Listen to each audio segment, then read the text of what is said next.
Hey, everybody, it's Mike from The Mike Wagner Show, powered by SoundCloud Studios, brought to you by our official sponsor of The Mike Wagner Show, international warring author Mia Moses is Missing, available on Amazon, paperback and ebook. Coming soon, Missing 2, double expense, double the fun. Check it out on Amazon. Also brought to you by Sweet Psalmist by Serena Wagner, based on the life of David, including 30 exquisite paintings and King David Psalms. Amazon.com, keyword Sweet Psalmist Serena Wagner. Also, check out The Mike Wagner Show at themikewagnershow.com, 50 podcast platforms, 110 countries. Follow us on Facebook, SoundCloud, Spreaker, iHeartRadio, Apple Music, YouTube, BitChute, Rumble, and more. We're here with the terrific gentleman from Southern California. He's an author, editor of 60 plus books, written for more than 50 magazines, and several had sold over 100,000 copies. We'll talk more about that. He was also acquisitions editor, 5+ years at 2 book publishing companies, former literary agent, and 10 years as an acquisitions editor at Morgan James Publishing, editor of The Writing Life, has a new book out which gives author realistic expectations and encouragement to take practical action, make their books a success. It's 10 publishing myths. And what are some of the 10? We'll find out in 1 minute. Live, ladies and gentlemen, plus dudes in beautiful downtown Southern California. The amazing author, editor, 60 books, written for more than 50 magazines and selling over 100,000 copies with several books, and has a new book, 10 Publishing Myths, the multi-talented Terry Whalin. Terry, good morning, good afternoon, good evening. Thanks for joining us today. Mike, great to be here with you. I appreciate this opportunity. Well, great to have you on board, Terry. So you're author, editor from South California with 60 plus books written for more than 50 magazines, and several of them had sold over 100,000 copies. You were also an acquisitions editor for 5 years at 2 book publishing companies, former literary agent, and you also spent 10 years as an AE at Morgan James Publishing, also editor of The Writing Life. You have a new book out which gives authors realistic expectations and encourages those to take practical action, make the book success. It's called 10 Publishing Myths. Before we get to some of the publishing myths, Terry, tell us how you first got started. Oh, Mike, it was actually an English teacher in high school that noticed something in my writing and encouraged me to join the high school newspaper staff. I did that. They put me in sports. And I'm kind of a non-sports person. I really didn't even know the terminology to write those sports articles. So I had to learn that kind of thing. And then ultimately, my senior year in college, I was the editor of the newspaper. And I really thought I was a great writer back then, So I went to Indiana University, one of the top 10 journalism schools in the country. Nice. And I joined the college newspaper. And there were about 100 of us on the writing staff. We put out a full-size newspaper 6 days a week. And I think I rewrote my first story for the campus newspaper about 5 times. And I think it was like 3 paragraphs. It didn't even have my name on it. So I quickly learned while I was there that I had a lot to learn as a writer and as a journalist to be able to get through that program. Oh my gosh. And you certainly learned a lot. And here we are, like 60 books later, 50 magazines later, and you're at the top of your game as well. And what was it one exact precise moment that simply influenced you into what you do in the rest of your career?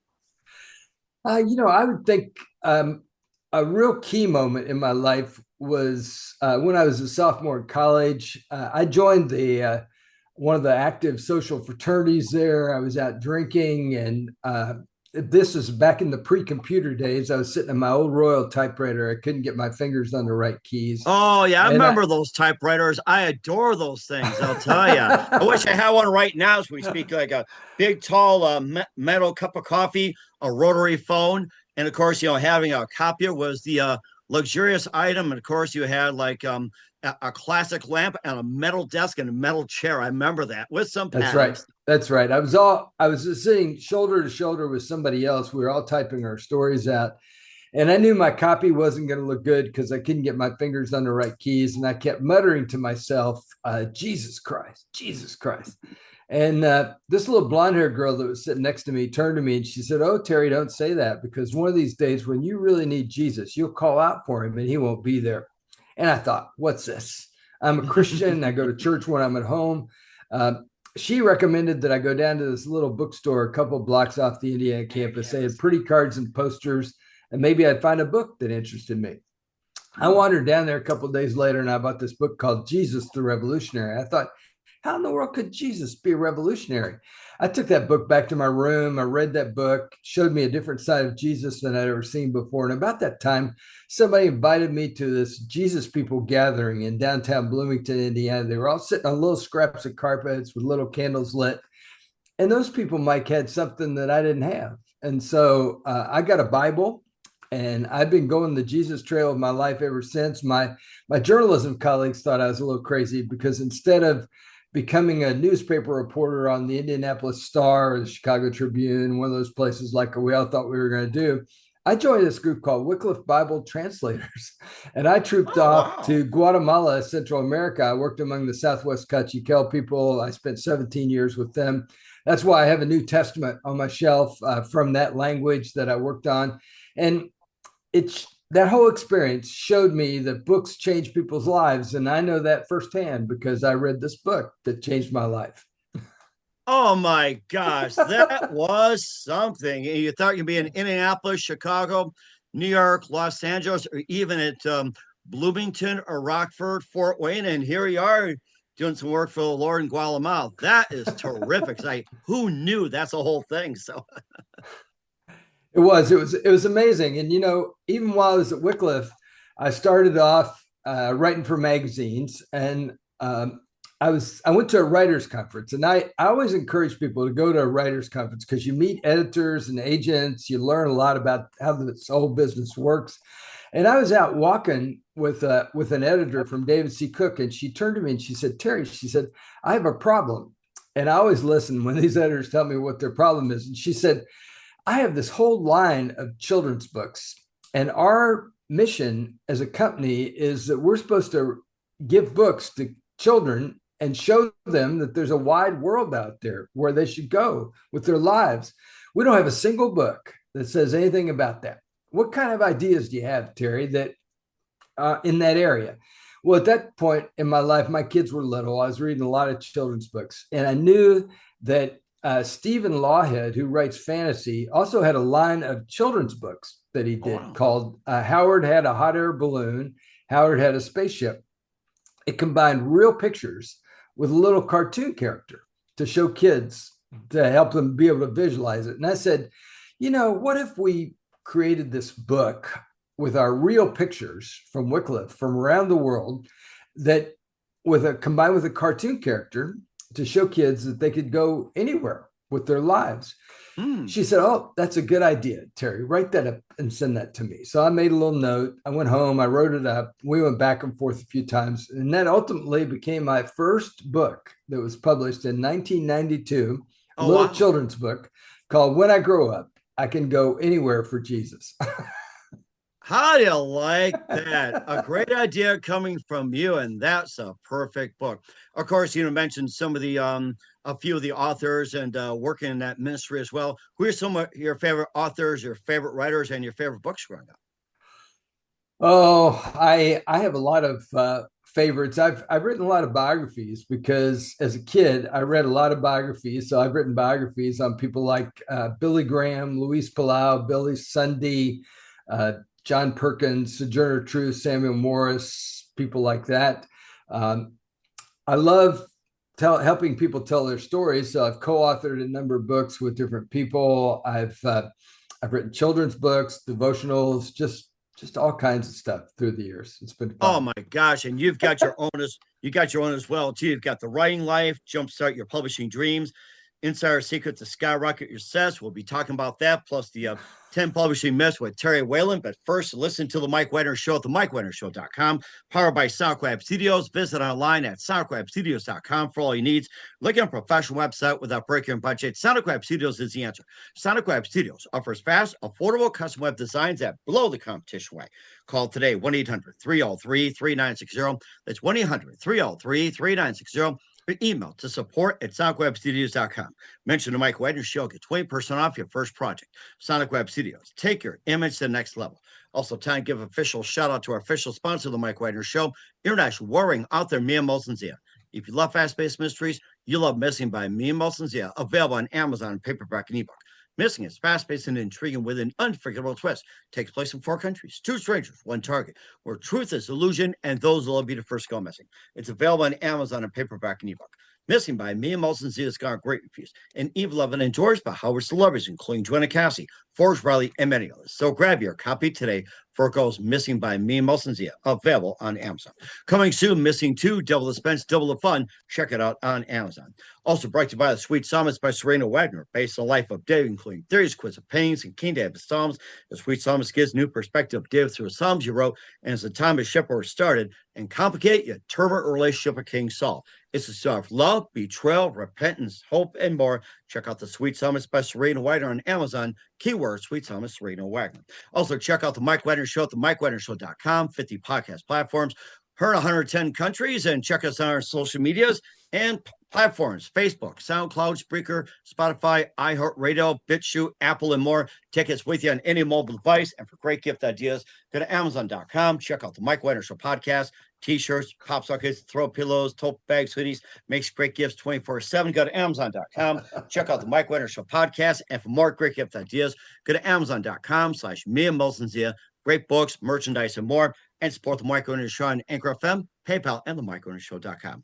We're here amazing author, editor from Southern California, 60 plus books, written for more than 50 magazines. Several had sold 100,000 copies with 10 publishing myths. Terry Whalin here on the Mike Wagner Show. And I look at this number of 100,000 copies. Which some of the books did sell over 100,000 copies? I'd like to find out more. Yeah, Mike, great question. I wrote this book years ago called First Place. It's a diet book. Came out of the First Baptist Church in Houston, Texas. They usually publish diet books in January. And so, because people make New Year's resolutions, all that kind of thing, want to lose weight. So I got this rough copy of this book in early November from this editor. And I said, okay, I'm going to sign up. I'm going to write this book for you by the end of the month, by the end of November. I said, I got to go to Houston to meet my co-author, Carol Lewis. And so I flew, they said, fine. I flew down to Houston, walked into her office at the big First Baptist Church in Houston. And she looked at me and she said, 10 through 20, what are we talking about here? She'd never seen the outline of the book. The editor actually made all that stuff that I signed up for. And I thought, I'm in big trouble here because I'm supposed to have a book by the end of the month. And you don't even know what the outline of the book is. No. So I wrote the whole book, and they gave me a bonus for every week that I was early. So I wrote 48,000 words in about 17 days. I finished 2 weeks early. I got 2 weeks of bonus. And this particular book is like the foundation book of this ministry. So it's sold over 100,000 copies through the years. Oh, my name's gosh. on the cover of all of them. Now, I was a hired gun for the publisher, so I haven't been paid in all those years, but it's a great publishing credit, and it did a lot of good for me out there. And in fact, there's many similar books as well. We want everybody to check it out, and also go to his website as well. You've been acquisitions editor at 2 book publishing companies, and spent 10 years at Morgan James as well. And plus, you've been a former literary agent as well too. So you've been around the gamut for a while. I have been, Mike, and I really had my own wake up experience in this whole book area. Was actually in 2007. I was a literary agent back then. I had a little literary agency in Arizona. And Mark Victor Hansen, the co-author on Chicken Soup for the Soul, had this event out in Los Angeles called Mega Book Marketing University. He invited me to come out there. I took pitches from people during the event. But at that point in my life, I'd written about 50 books for traditional publishers. So they were paying me advances. They were making nice books, putting them in the bookstore. But when you write those kinds of books, sometimes quarterly, sometimes once or twice a year, the publisher will send you a financial statement on your book. So you see how you're doing. Well, I was getting my financial statements and they were all in the minus category. I wasn't making any money on my books. And I thought, I must be doing something wrong. So when I was at this event with 400 people, I decided to sit there with everybody else and figure out what I was doing wrong with my own stuff. Well, one of the speakers at this event was Jack Canfield, the other co-author on Chicken Soup for the Soul. Now, Jack has written this book called The Success Principles. And it's really about what do you have to do to be successful? Well, the very first success principle says that I will take 100% responsibility for my own success. Well, as I thought about my own life, I realized how little I was doing myself to be telling people about my book. Sure, I had a terrywhalin.com website, but I was doing hardly anything else to be telling people about my book. So I thought, I'm going to do that. I'm going to take 100% responsibility for my own success. So I changed. I started doing stuff. I started blogging. That's why my blog on the writing life has over 1,700 entries in it. And I have this little thing that goes out on the internet and searches for my name. Over a year ago, I found this little article about the top 27 content producers out there. They said there were over 600 million blogs, and they listed the top 27 people. Seth Godin, Ryan Holiday, people like that. I was one of the top 27. Nice. And it's not that I'm doing anything fancy or incredible here. I'm blogging once a week, but I'm doing it consistently over and over. And that builds up quite a body of work that suddenly you have by doing that over and over. And certainly as well too, you also written some other books, like with we did talk about the writing life, Jumpstart Your Publishing Dreams, Insider Secrets to Skyrocket Your Success. A bit about those. Yeah, I wrote Jumpstart Your Publishing Dreams. Basically, it's material that came out of my blog. I actually self-published that book way back when. It's a lot of work to take these random blog posts and weave them into a book, but that's what I did on that particular book. I wanted it to look exactly like a book that would come from Random House or Simon Schuster or one of those places. So I got Mark Victor Hansen to write the foreword for the book. It has endorsements, has some cartoons every other chapter. So I really tried to make this book very practical. I actually self-published this book for a while, but now I've got the updated edition out there with Morgan James. It's available in bookstores all over the place. So. And certainly did as well too. And we'll get your book, 10 Publishing Myths. And what are those? The advice for authors, experienced novelists, beginners, and everything like that. We'll find out more with Terry Whalin. You listen to The Mike Wagner Show at themikewagnershow.com, powered by SoundCloud Studios, brought to you by official sponsor of The Mike Wagner Show, international warring author Mia Molson Missing, The Sweet Psalmist by Serena Wagner, based on life of David Queen, Theories, Quiz of Pains, and King David songs. Join the journey of David at Amazon.com, keyword Sweet Psalmist Serena Wagner. We'll be back with the multi-talent author Terry Whalin of 10 Publishing Myths after this time out. We're back with author Terry Whalin of 10 Publishing Myths here on the Mike Wagner Show. I guess you're wondering what it is. What are those 10 publishing myths? Well, the first one, Mike, is that I will make a lot of money with my book. And sure, you might make a lot of money with your book, but that's not usually the primary reason you write a book. You write a book basically to establish your authority as an expert, to open up speaking opportunities. There's a lot of other reasons that you write a book than make money. And it's often an unrealistic expectation that authors have that they're going to make a lot of money with their book. I talk to authors all day long with my role at Morgan James, and a lot of these authors just have no connection, no presence out there in the marketplace to be able to sell a lot of books. So it's really unrealistic for them to think that they can make a lot of money. And then these authors, they decide to self-publish, and they self-publish with companies that they don't really research right. I always encourage people, once they get a publishing contract, not just to celebrate that and to sign it, but instead they need to go to a search engine like Google, type in that publisher name with the word complaint, and see what comes up. Oh, wow. If you get pages and pages of complaints, that should be a red flag to you. not to right, exactly. Most people don't do that. They just get, starry-eyed, stargazed, or starstruck, whatever you call it, makes you think of Paperback Writer by the Beatles. Dear sir and ma'am, could you please read my book, make $1 million overnight? So that's what made me think of it, Paperback Writer by the Beatles. That's right. Authors have just a lot of these unrealistic expectations. Like another publishing myth is that my publisher will market and sell my books. Well, sure, your publisher's got an investment in your book. They're going to they're going to get out there and sell your book, but their passions and intentions are divided. I mean, at Morgan James, we publish almost 200 books a year. So we have a lot going on. Sure, we're going to market and sell your book, but you as the author have to take your responsibility and your activity to really get out there and do something to be telling Mhm. people about your book. And I think that's the most important thing, that people sit back too much, let them do the work and everything. You talk about self-publishing companies and how they list all these complaints and everything. What are some of the more the the uh, the better self-publishing companies with fewer complaints? What are some ones that are reliable? Well, that's always the key, is trying to find a reliable one. I think Morgan James is one of the reliable ones. I've been with them all these years now. We've been around. We're starting our 21st year as a publisher. We've done Nice. 29 New York Times bestsellers, over 200 Wall Street Journal bestsellers.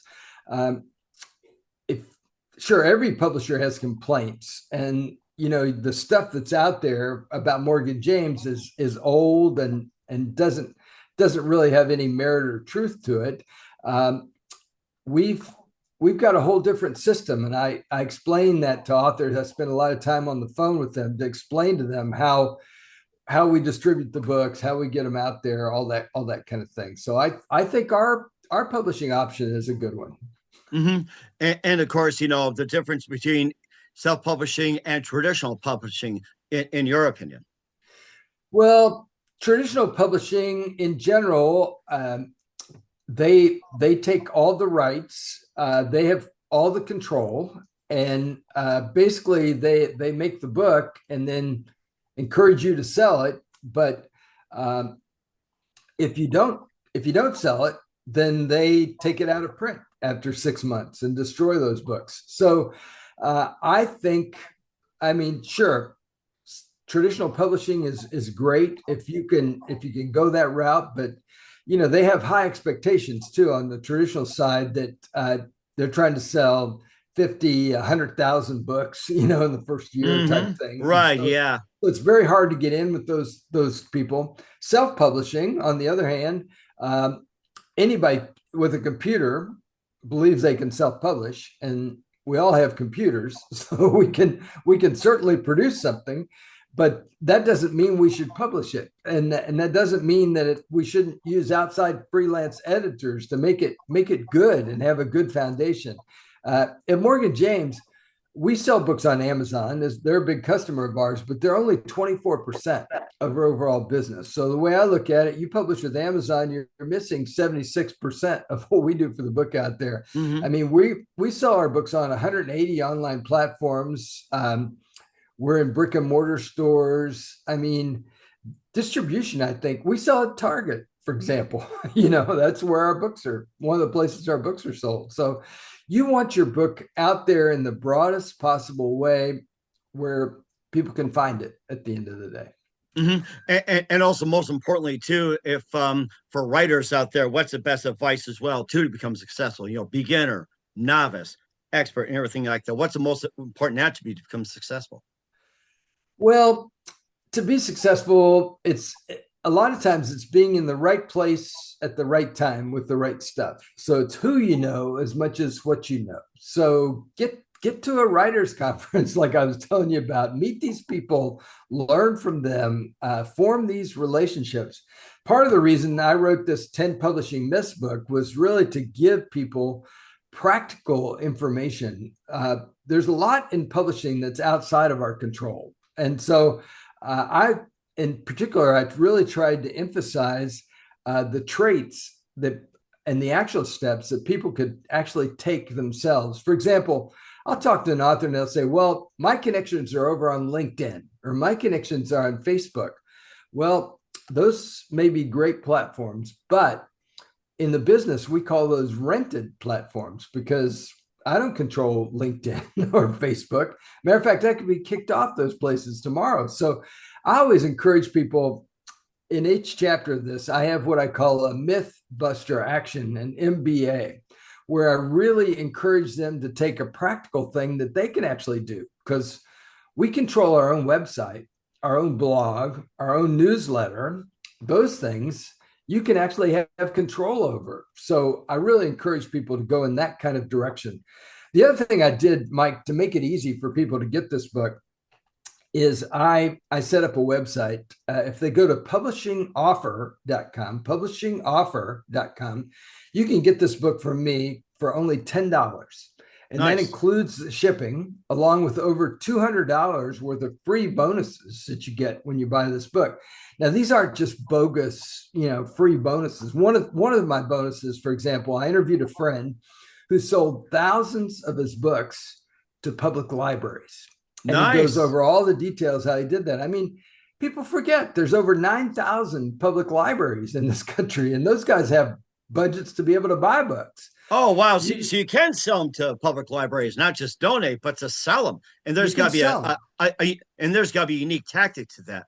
That is, and that's what he goes over in this audio. He tells how he does it. He basically got a hold of the right librarian, pitched this librarian, and they say, "Okay, yeah, I'll take your book." And so he would afterwards print out an invoice, pack it up, send it to them. He sold thousands of books doing that. Of course, it's a lot of work. Most people don't want to do that kind of work, Mike, in order to sell books. But if you do the work, you can have the results.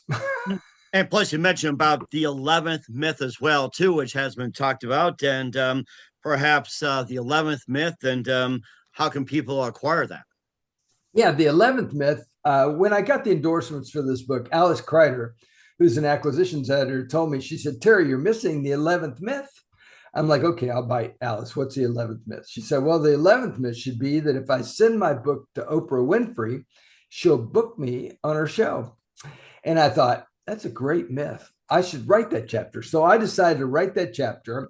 And when we designed the book, we designed this chapter to look exactly like the rest of the book. And your listeners can get that 11th myth for me for free, completely free. You go to terrylinks.com/11th myth, 11th myth. And you put in your first name and your email address, and then you'll get this 11th myth from me for free. If you send it to Oprah, does that mean you get a car? He gets a car, she gets a car, does that mean that? No, I mean, Oprah Winfrey has a warehouse in downtown Chicago where she takes all the free stuff that people have given to her, and she organizes that. And a couple times a year, she gives it all away.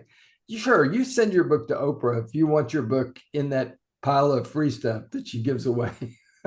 Even though Pontiac at G6s, I'm sure they're just still sitting in the warehouse, still full tank of gas, maybe from what was it, 10 years ago, something like that. It still hasn't started up yet. So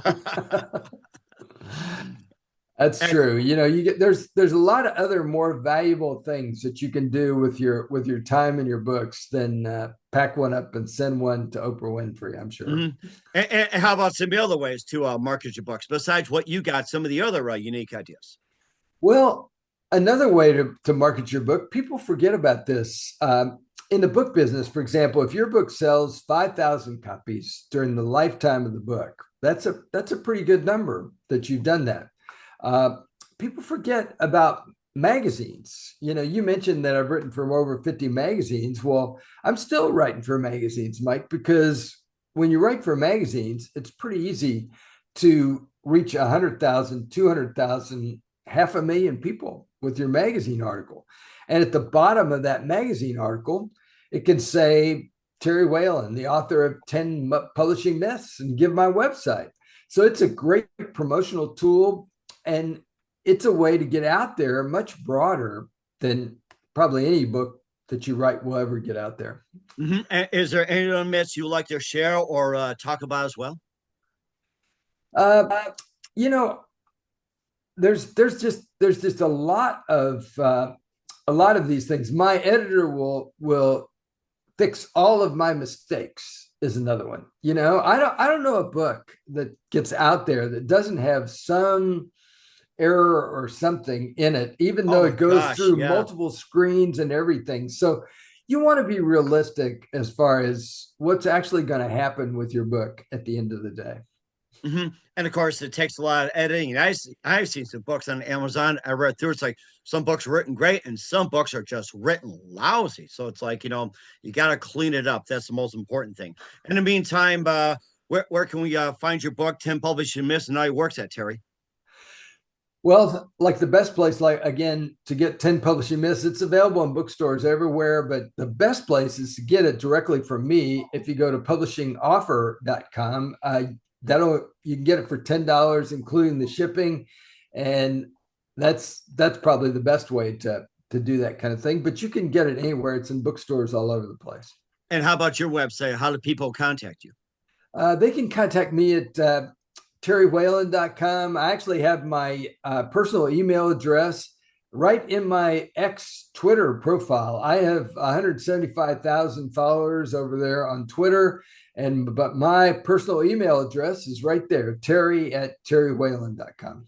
Terry simple. At terrywhalin.com. We want everybody to send emails, say hi, check things out, everything like that. We're here, amazing author Terry Whalin of 10 Publishing Myths here on the Mike Wagner Show. Terry, just a few more things. What else can we expect from you 2025 and beyond?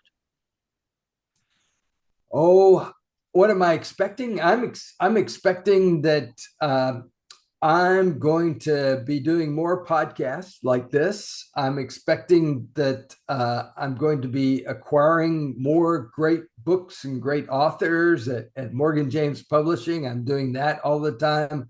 I'm sending contracts to authors almost every week, and we're publishing their books and helping them get that out there.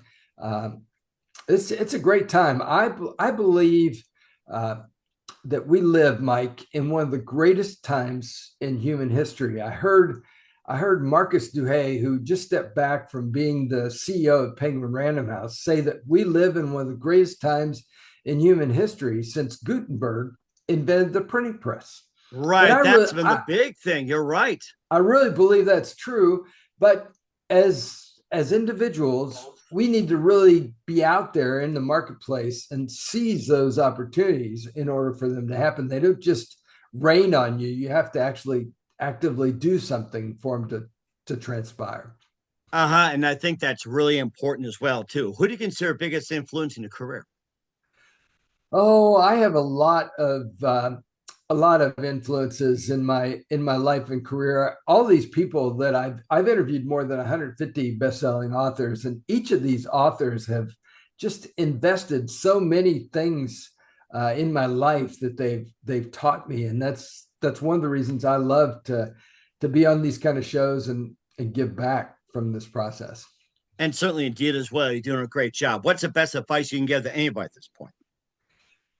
The best advice I can give to anybody is that you have great passion for your book and for your topic. Well, take that passion and just keep on going no matter what. I see writers all the time that send their stuff out a couple of times, they get rejected, and they give up. Well, they forget that the Chicken Soup for the Soul authors, those guys were rejected over 160 times before they finally found a publisher. And what they did whenever they got rejected is they would look at each other and say one word. They said, next. There you go. Then they didn't tuck it away in a drawer somewhere. They decided to get it out to the next place. They finally found a publisher, Mike, in Florida that published that first Chicken Soup for the Soul book. They told their publisher they were going to sell 1 million books during the first year. Their publisher laughed at them. They'd never sold 1 million copies of anything. They thought that's a ridiculous idea. Mm-hmm. It took them 1.5 years to sell their first 1 million books. But those guys practiced what they call the rule of 5. They got up every day and they did 5 things to be telling people about their book. They did a radio show, a podcast, a newspaper article, a magazine article, a guest blog. There's dozens of things you can do, but they did those things over and over and over. And that persistence and consistency is really what every one of us in the publishing world need to do. I've been in some of the top literary agencies in the country and the top editors in New York. I've met with these people. And when you send them your stuff, you may not get a response. They may ghost you. They may be telling you their lists are full, all that thing. But I know, because I've talked to these people, that they're all looking at their stuff. They're reading their email. They're answering their phone calls. They're listening to their voicemail because they're all looking for where's the next bestseller? Where's the next diamond in the rough? So no matter how they respond, I really want your listeners to know that there are people looking for your stuff. You just have to be out there and be persistent and consistent to find the right place. Right place, right time. Just ask Stephen King. That's right. That's right. Pretty much it. And of course, best advice. We are cover that here, so we have all that. So we're here with author Terry Whalin of 10 Publishing Myths here on the Mike Wagner Show. Terry, a very big thank you for your time. You've been absolutely fantastic. Looking forward to having you soon. Keep us up to date. Keep in touch. Live have you back. What's your website? How do people contact you? Where can people purchase or check out your book? Well, yeah, I really want people to reach out for me.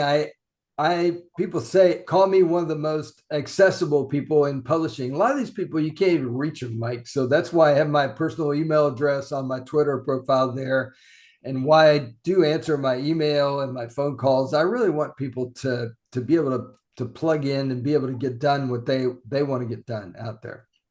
And certainly indeed as well too. Once again, Terry, a very big thank you for your time. You've been absolutely amazing. Looking forward to soon. Keep us up to date. Keep in touch. Live have you back. We wish all best. And Terry, you definitely have a great future ahead. Thank you, Mike.